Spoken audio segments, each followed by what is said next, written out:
All right, there's a need in the industry today for IT professionals covering a variety of applications from more than what I'm going to call the business-centric to the advanced technology support roles. We're going to talk to Brad Anderson, one of our faculty, and one of our graduates, Jamie. They're going to talk about their background, how they matriculated through our program, and some of the opportunities.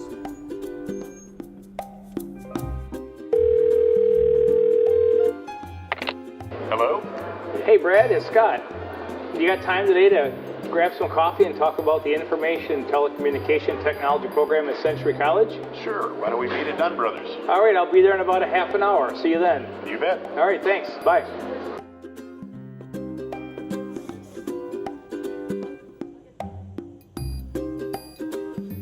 I'm Scott Simonson, and this is IT Professionals in Cars Getting Java.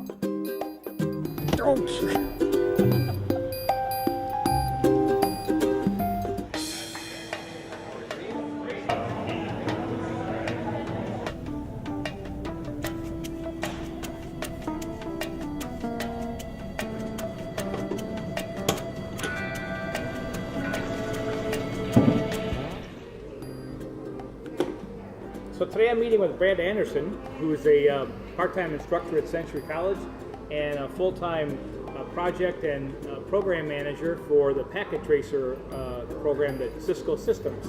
And Cisco Systems sponsors a lot of the curriculum that we use in the Information and Telecommunication Technology or ITT program at Century. So Brad, I thought we could talk a little bit about our program and some of the opportunities for students, all students, women, minorities as well. Can you tell me a little bit about the ITT program at Century College? Sure. I've been there actually over 3 years doing part-time teaching, and it's really a good, high-quality program.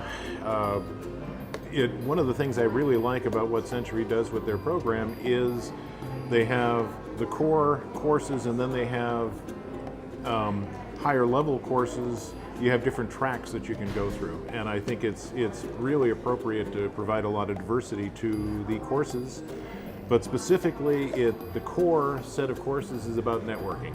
Great. And networking is core for all really computer usage today, because you tie to the internet, you tie to your local storage, and with that, without the communications aspect, you really wouldn't have what people expect a computer to be today. So Brad, there's a lot of discussion about the Internet of Things or the Internet of Everything. And I know Cisco has an emphasis in evolving into the what we like to call the IoT. Can you talk a little bit about where the Internet of Things is going and how that might impact our students and the graduates in our program? Oh, absolutely. The Internet of Things, actually Cisco's take on the Internet of Things is what they have labeled the Internet of Everything, which is a layer that sits on top of the actual Internet of Things. But the Internet of Things is, if you look at it today, we have 5 billion devices connected to the Internet. Wow, that's amazing. And so, but a lot of the devices that we really talk about are smartphones, they're tablets, they're PCs, and servers. What you're looking at with the Internet of Things is literally taking and creating not only people-to-people communications, but things-to-things communication, people-to-things, and then things-to-people. Okay. So when you think about the smart home, and you talk about automatic locking that goes on in your door, you have a situation where you have a UPS man come up to your door with a package, and you're in Sarasota, Florida, and your house is here in Stillwater, Minnesota. You have a situation where there's a camera on the door, there's a motion sensor that looks at the person coming, it sends you a ping or it sends you a text message, you can see who's there, and you literally can unlock the door so they can put it inside your house. Amazing. That's amazing. So it won't get stolen. Something I recently read talked about the growth of this area, and you mentioned 5 billion devices today, and I think they forecast 55 billion devices connected to the network or the internet by the year 2020, which seems like a staggering growth of this technology, which would kind of indicate that there's a real need for qualified and capable and trained employees or workers to go in the IT industry. Can you talk a little bit about the worker need in this area? Oh, absolutely. constant shortages in this area, whether you talk about it being in the networking environment, the cybersecurity environment, storage area networking, all of these fields are seeing a drain of people. The other aspect is the fact that people who are in my age range are getting ready to retire. Sure. And so the baby boomer people in this area are starting to leave the job field, and it causes even more. But then when you talk about, as you had just mentioned, the 55 billion new devices that would be connected to the internet, there's a great amount of expansion that happens in the background network communications, data communications, and those positions all need to be filled by people.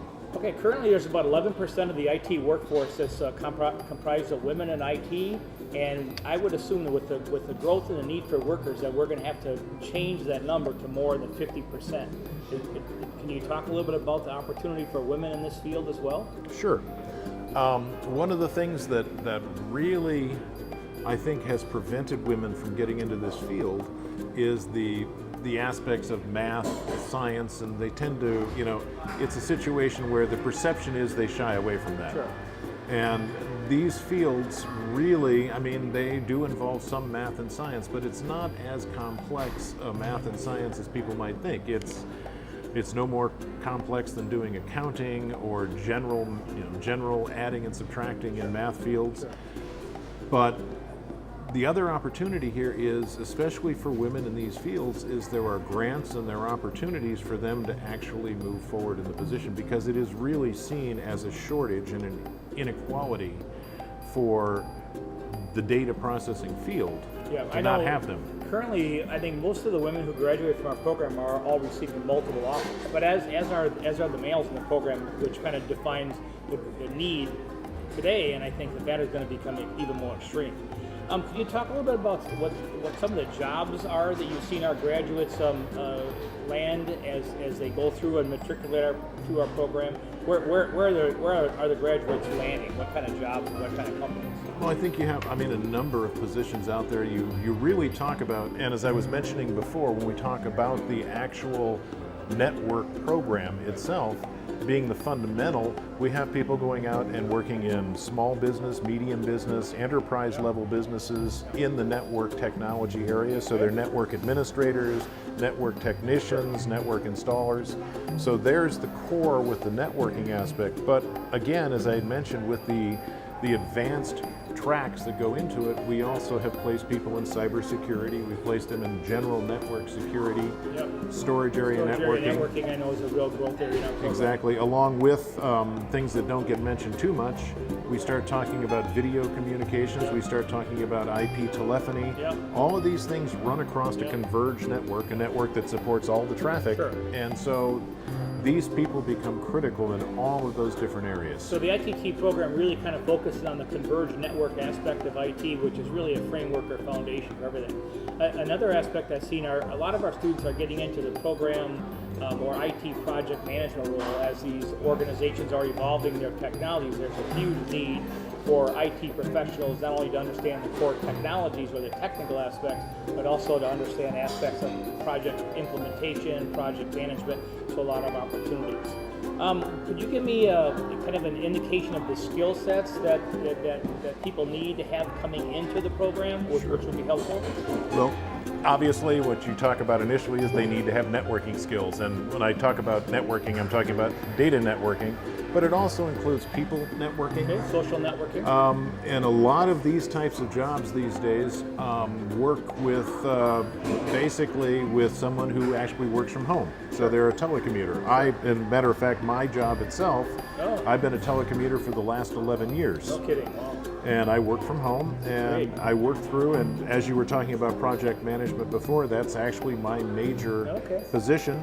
I work with a team of 18 people, and we work through that. We basically work remotely. Most of them are in California, and here I am in Minnesota. Okay. So, and we work just like we're in cubes next to each other. Sure. But as far as the other aspects that are very, very important, when it comes to being a network technologist, what you're really looking at, same kind of skills that you talk about with programming and anything else. It takes dedication. You have to have a self-motivation, especially if you are a teleworker, because you're the person who has to force yourself to sit at the desk to do your work. We're looking for responsible employees that have good communication skills, those are a very good important. understanding of the what I like to call the business dynamics or the culture of organization.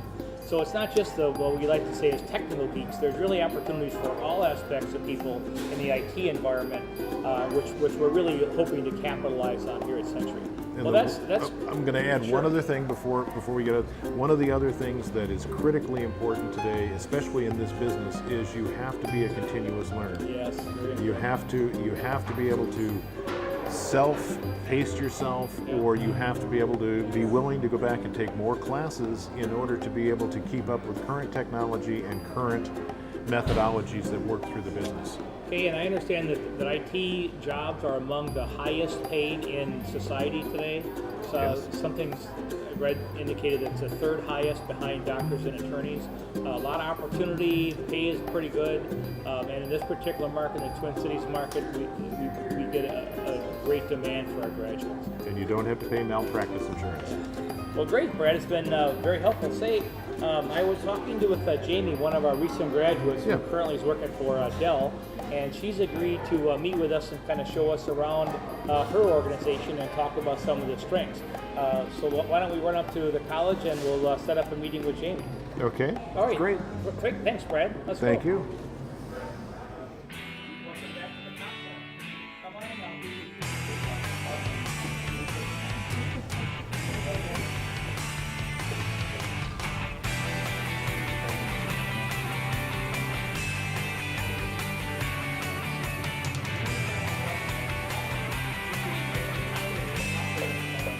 Hi, Jamie. Thanks for meeting us back at the Century College ITT laboratory. I'd like to talk a little bit about your journey in the ITT program with Century College. You graduated about 3.5 years ago. Yep. Is that correct? That's correct. And so, how did you come to us? What was your background? Were you a computer geek, or how did this begin? Absolutely. I didn't actually know very much about computers at all. When I came back, it was about 1.5 years after high school. Okay. So I just knew I liked computers, I just didn't know much about them. Sure. So once I jumped in, I know we had the intro to ITTT class. And that was the first class that you took? Yep, that's correct. Okay, and then what did that class do for you? It helped me visualize the future for the next 5 years and just kind of see where I wanted to go. All right. And I actually am where I want to be now. So. And part of that class, the students build a 5-year career plan. And before we sat down, you were talking, you just came across your 5-year career plan, and you're actually ahead of where you thought you were going to be. Is that correct? Yes, I didn't think I'd get this far, but I'm all right. Very happy. And so you graduated from Century College with a degree in ITT, and you went to work right away for Dell Propellant or Dell, now Dell Storage Solutions, correct? Yep, that's correct. And so what was your career track? What has been your career track at Dell? I started off basically L1, so phone support. Okay. About 1.5 years after that, I was able to move up to a senior co-pilot. That's what they call it. So we helped anybody that's on the phones if they had any questions. And your business is primarily supporting a lot of the technical infrastructure, the technical enterprise infrastructure in what I'm going to call the cloud space. Is that correct? Yep.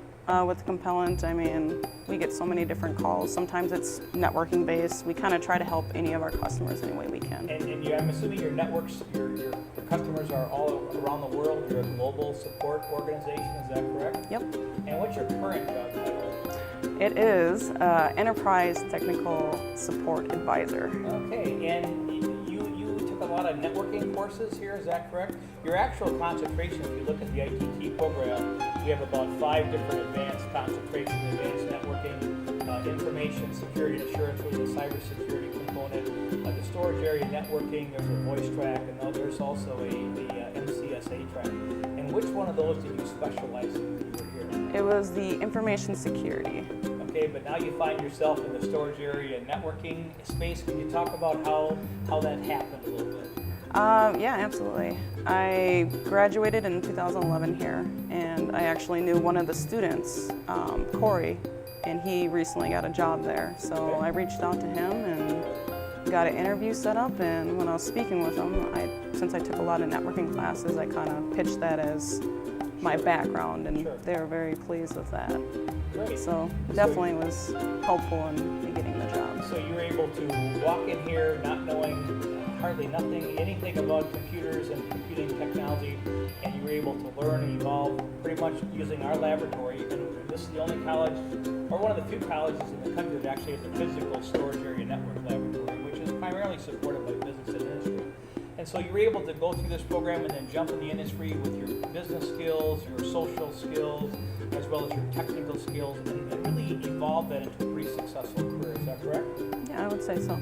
And talk a little bit about the opportunity in the IT field. Could you, for a minute, and even talk about the opportunity for women in IT? Absolutely. I mean, we don't have very many women, but the women that you do see in the field, they do great. I mean, they excel.